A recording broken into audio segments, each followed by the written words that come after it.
I'm Spotlight on America correspondent Angie Moreschi. Americans are being bombarded by aggressive, sometimes even threatening debt collection calls. Federal data shows complaints about debt collection have more than doubled over the last year.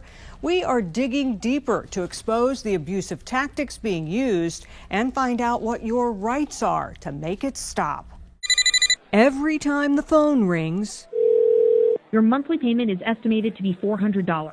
It doesn't stop. Zena cringes.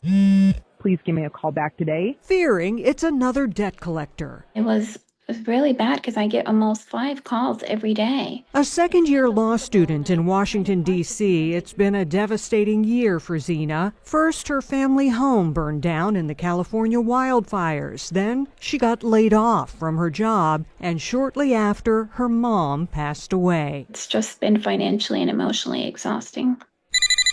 You have unpaid balances that are piling up together. Stress over debt collection calls is something more Americans are coping with. The latest data shows the Federal Trade Commission received nearly 300,000 complaints in the first half of this year, a 220% spike over the same time last year, with more than 40% cited as abusive. Georgia, Texas, Florida, Louisiana, and Nevada top the list for most complaints. Nobody can harass you when they're collecting a debt. Consumer protection attorney Billy Howard has sued debt collectors for abusive practices for more than 25 years. Probably the most common tactic that I see is just calling a parent or a spouse and telling them about the debt. It's a harassment tool and it works. But it's also against the law. The Fair Debt Collection Practices Act protects consumers, prohibiting things like using abusive, misleading, or threatening language, discussing your debt with others, and calling before 8 a.m. or after 9 p.m.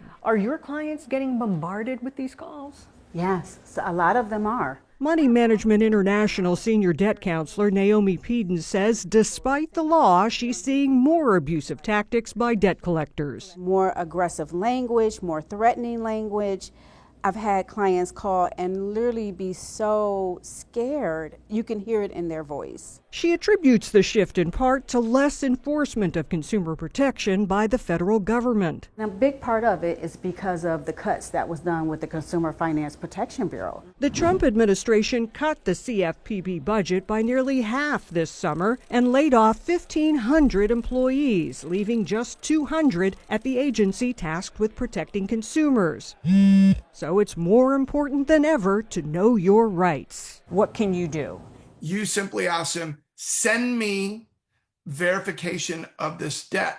That should stop debt collectors until it's confirmed in writing how much you owe and who the creditor is. You don't want to make any agreement before you validate the debt. A lot of times what people do is they feel pressured and they're like, telling them, oh, we can settle this for 50% of the debt. And you say, oh, okay, you don't even know if that's your debt. If the debt is validated, you are responsible for it, but individuals with legitimate hardship, like Zena, can try explaining the situation to a creditor and asking for a temporary pause in collections. I never thought I would live such a life of survival, but that is the current circumstance that I'm in. But remember, a collector still cannot harass you to get you to pay. Stand up for your rights. Don't let a debt collector push you around by harassing you or doing anything that's harassing to you or your family. If harassing calls continue, you can contact an attorney to exercise your rights and possibly sue